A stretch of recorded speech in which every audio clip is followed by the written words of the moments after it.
teologia é de Deus? E a letra? A letra, ela mata? Ela te mata? Vem comigo que essa aula hoje vai ser muito interessante, tá bom? Pai Senhor a todos, bem-vindo ao canal Mensagens Bíblicas. Aqui é o professor Adeilton. Você que ainda não é inscrito, se inscreva no canal, dê o seu like, ative o sininho para receber todas as notificações, né? Vem comigo que nós vamos falar hoje sobre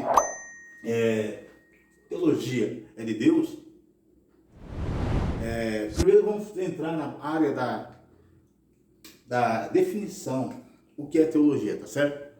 Então aqui nós vemos a palavra teologia, ela vem do grego, né? Que é teologia. Teos quer dizer Deus, logia é palavra, tá certo? Então aqui nós vemos um teta, um epsilon, um ômicron. Ômicron, já tem ouvido isso, né? Seria um O pequeno, né? Por essa variante da doença da Covid, quer dizer micro, né? Um ômicron, seja um O pequeno, tá certo? Um O fraco, digamos assim. Porque tem o O de ômega, que é o mais forte, tá certo? Tem o lambda, ômicron de novo, tem o gama, tem o iota. Iota, você lembra de J? Por isso que Jesus falou que não é para tirar nem acrescentar nenhum J, tá certo? E nenhum tio. É esse iota aqui que Jesus está falando. E o alfa, tá certo? Por isso que Jesus fala que eu sou o alfa e o ômega. Eu sou o alfa, eu sou o começo e o fim, ou seja, eu sou a primeira letra do alfabeto grego e a última letra que é o ômega, que é o O forte, né? Um O forte, né? Esse aqui é o letra minúscula e o maior ele parece uma casquinha de cavalo assim, o ômega, tá certo? Por isso Jesus fala, eu sou o alfa e sou o ômega, sou a primeira letra do alfabeto e a última letra do alfabeto. Letra minúscula e letra maiúscula, tá certo? Tudo bem, vamos seguindo. Então, quando você estuda a teologia em si, você está estudando os seus atributos que é dado a Deus, só ele tem esses atributos, que são as suas características, e a natureza de Deus é a natureza divina, é a sua essência. A essência de Deus é divina, tá certo? Ela é divina. Então Deus, ele é um ser eterno. Por que eterno? Porque ele não tem começo e não tem fim. Nós não somos seres eternos. Porque nós temos um começo, tá certo? E não temos fim, né? Porque a nossa alma não morre. Né? Apesar que a Bíblia diz que seria a segunda morte, sim, a morte do castigo do fogo eterno, tá certo? Mas nós somos criados como criados, né? Criaturas de Deus, e Deus não é criado, ele é o Criador, então ele é o Criador, então ele não é criado, ele é o Criador, tá certo? Então o que acontece? Então isso vem florando há muito tempo, né, nas igrejas. Talvez você tenha conhecido alguém que fala assim, que a teologia não é de Deus, né? E que não deve fazer teologia. Só que é o seguinte, a partir do momento que você abre sua Bíblia, na sua casa, você senta para ler as Escrituras, para meditar, pegar algum comentário bíblico, ou estudar algo acerca de Deus, você já está fazendo a teologia. Porque a teologia é o estudo acerca de Deus, acerca das coisas de Deus. Como você pode conhecer uma pessoa sem saber o que ela quer de você, sem saber o que ela exige de você? Porque muitas vezes as pessoas pensam que não precisam de Deus, mas assim, não precisam de estudar, porque Deus é bom, Deus é isso e aquilo. Só que você vai saber a vontade de Deus lendo a sua palavra. Você vai saber o desígnio de Deus para a vida de cada um, segundo a sua palavra. Então, se você não se aproximar das Escrituras, não tem como. Tá certo? Então a teologia nada mais é do que um modo, tá certo? De você padronizar uma forma organizada de estudar. Porque quando nós não estudamos teologicamente, nós começamos a chutar para todo lado. Você vai pegar uma passagem bíblica, daqui a pouco você está falando de outra coisa que não tem nada a ver. Então você acaba se perdendo. Então a teologia te serve para te nortear, tá certo? Para você focar mais, né, nas coisas que você está na mensagem que você vai pregar, ou algo, alguma saudação na igreja, uma mensagem mais focada, tá certo? Não ficar atirando para todo lado, que você vai estar pensando de uma forma mais organizada, tá certo? Bom, agora, Jesus é a favor ou contra da teologia? Vamos lá. Então, o primeiro texto que eu coloquei aqui foi que Jesus é categórico em confrontar os saduceus. Em Mateus 22, 29, ele diz: não errais, não compreendendo as Escrituras e nem o poder de Deus. Por que essa passagem bíblica aqui, de Mateus 22, 29, Jesus fala isso? Porque primeiramente ele foi confrontado, depois ele dá o rebote. Por quê? Porque os saduceus era uma seita que não cria na ressurreição. Eles criam no Pentateuco de Moisés, mas eles não criam na ressurreição dos mortos. E Jesus pregava que o homem ia ser, tinha a sua ressurreição, né? E a ressurreição daqueles que crêem nele iam ressuscitar para a vida eterna, tá certo? Então eles não criam nesse negócio de ressurreição. Então eles chegaram a questionar Jesus, falou: olha, Jesus, eles tentando pegar Jesus, né, em algum ponto errado. Falou: olha, Jesus, já que você fala de ressurreição, de volta após a vida, pois bem, vamos falar uma coisa aqui. Tem uma mulher que teve sete maridos, tá certo? Como na lei tinha que ter a semente do marido, o filho, né? Então o primeiro que casou morreu e não deu semente, não deu filho. O segundo morreu, não deu filho, e ela casou cada um dos irmãos. Então ela acabou casando com 7 irmãos e não teve filho, tá certo? Então eles perguntam, os saduceus perguntam para Jesus: Jesus, na ressurreição, com quem que essa mulher vai ficar? Porque ela teve 7 maridos, que eram 7 irmãos, então com quem ela vai ficar na ressurreição? Jesus fala assim: olha, errais, não compreendendo as Escrituras e nem o poder de Deus. Por quê? Porque ele fala: tu erra porque você não compreende o que está lendo, porque Jesus mesmo fala: olha, espera aí, no céu é diferente. Os anjos, nós seremos semelhantes aos anjos. Então, veja bem, então o homem, quando na ressurreição, ele vai ser como os anjos. Então não vai ser um ser sexuado, sexo, um anjo masculino e feminino. Não, todos seremos semelhantes, iguais praticamente aos anjos, tá certo? Então Jesus fala assim: vocês não conhecem, não compreendem as Escrituras, e muito menos o poder de Deus, o poder de ressurreição de Deus, tá certo? Então Jesus confronta eles de acordo com a palavra. Então a palavra é o que? A teologia. A teologia é a palavra. Então eu coloquei aqui João 1:1. No princípio era o verbo e o verbo era Deus. O verbo aqui, irmãos, é repetido, é interessante que repete-se 3 vezes o verbo. Por que o verbo? O verbo é a palavra. Tá certo? A palavra. Então toda vez que tem um verbo é uma palavra. Tá certo? Que é a ação, né? Uma ação do verbo que é. Desde o princípio, né?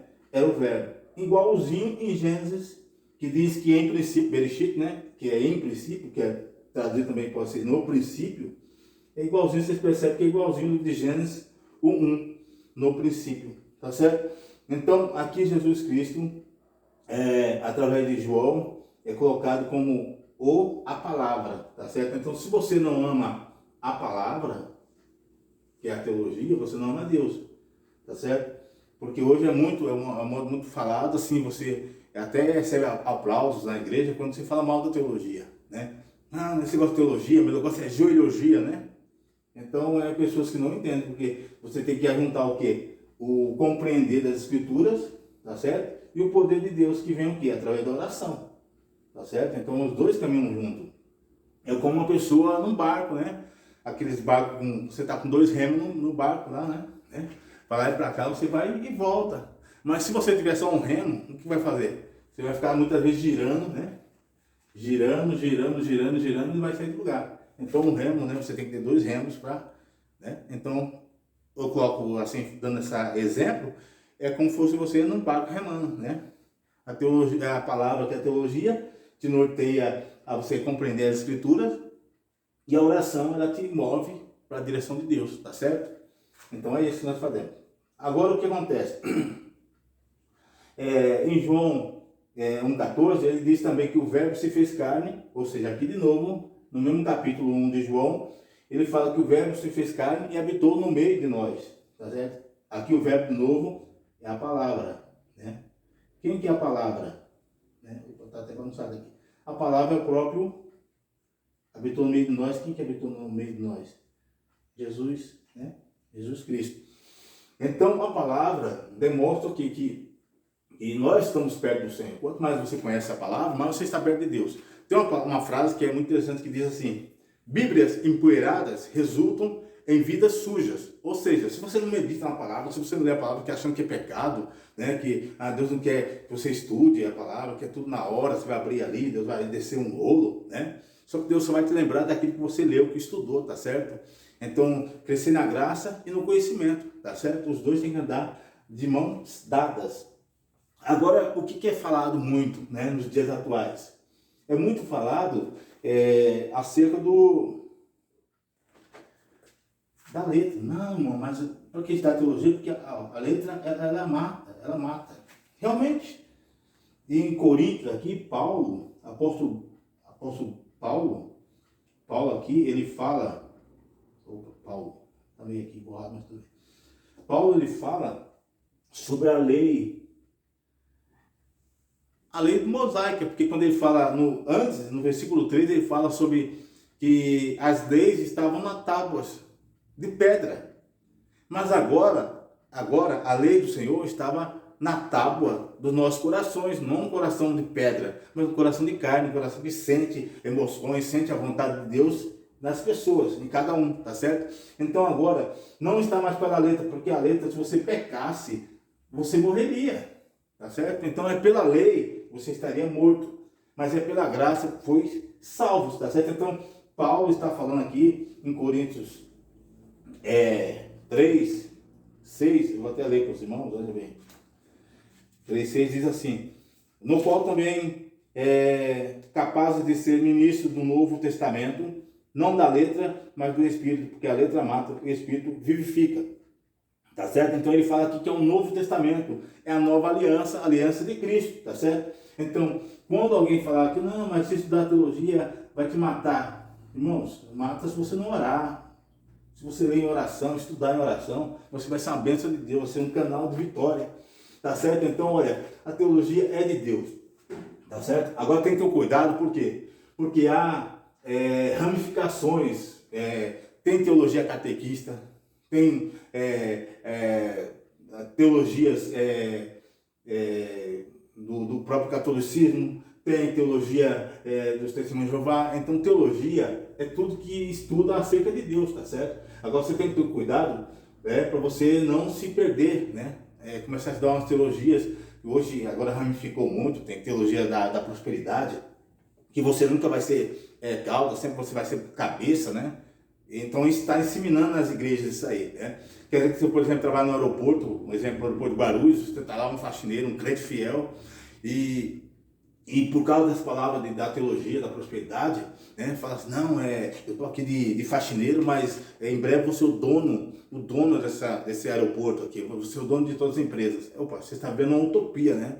É um sonho quase que impossível. Deus pode fazer? Pode, mas será que Deus não é com você ali, sendo um faxineiro, limpando ali, falando de Deus para as pessoas? Ou você só vai ser alguém visto por Deus se tiver um grande cargo em empresas? Então, tem essa teologia da prosperidade, tem teologia das maldições hereditárias, que tudo é maldição, tudo é passado do pai para o filho, né?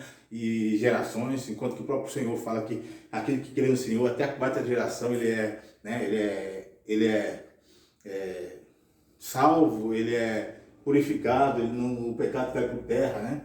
Então, nós vemos que a teologia ela tem se banalizado muito. Então as pessoas vêm e acabam, como que eu posso dizer, se escandalizando com a teologia, tá certo? Mas a teologia bíblica, a teologia da palavra de Deus de salvação, ela não pode ser tirada. A partir do momento que nós não olharmos para a teologia e centralizar Cristo é o centro. Tá? Se nossa mensagem não for cristocêntrica, tá bom? Então não tem valor nenhum, tá certo? Então essa palavra é que traz o homem. Não é a teologia, não é só para ficar discutindo. Será que Adão tinha umbigo? Não, a teologia não é para isso, para ficar debatendo se Adão tinha umbigo ou não, né? Tem que saber se Adão tem umbigo. para nós não vai fazer diferença nenhuma, tá certo? Então, a teologia não se atém a algumas coisas bobas até, tá certo? Então, quando nós estudamos a palavra do Senhor, quando nós se debruçamos nas Escrituras, e com humildade, né? Não deixar as pessoas que não têm uma sabedoria, ridicularizar elas, né? Botar elas para baixo, não, humilhar elas, não. Não. Quanto mais você sabe, mais você é humilde, tá certo? Quanto mais você aprende, mais você tem humildade. Por quê? Porque nós aprendemos, por exemplo, com a espiga de milho. Eu já trabalhei em colheitas, né? De espiga aqui na minha região, bem no começo, quando o bairro era bem de agricultura. Hoje está mais na cidade, mas há 30 anos atrás, mais de 30 anos, eu também plantava milho, né?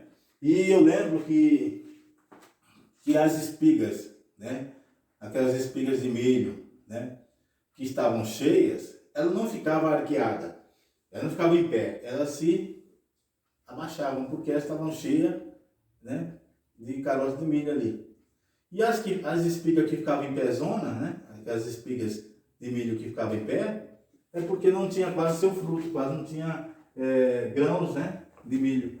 Então, quanto mais você sabe, mais você se inclina, né, mais você demonstra a sua humildade, tá certo? Então, que Deus venha abençoar a vida dos irmãos. Eu creio que tenha sido útil, tá certo? Então, teologia é de Deus. A partir do momento que você estuda ela de uma forma correta, você coloca sempre Jesus Cristo como centro, porque Ele é a palavra. Se você não amar a palavra, Deus, o Eterno, a sua palavra, você não ama o próprio Deus, tá certo? Então, que Deus venha abençoar a sua vida, tá bom? E eu creio que seja útil esse vídeo na vida de cada um, de uma forma poderosa, em nome de Jesus Cristo. Fique até a próxima, tá certo? Na próxima semana, no próximo final de semana, estarei lançando o vídeo Entendes tu o que lês, tá certo? E se inscreva no canal, ative o sininho, tá certo? Dá o seu like. Que Deus abençoe a todos de uma forma poderosa, em nome do Senhor Jesus. Amém.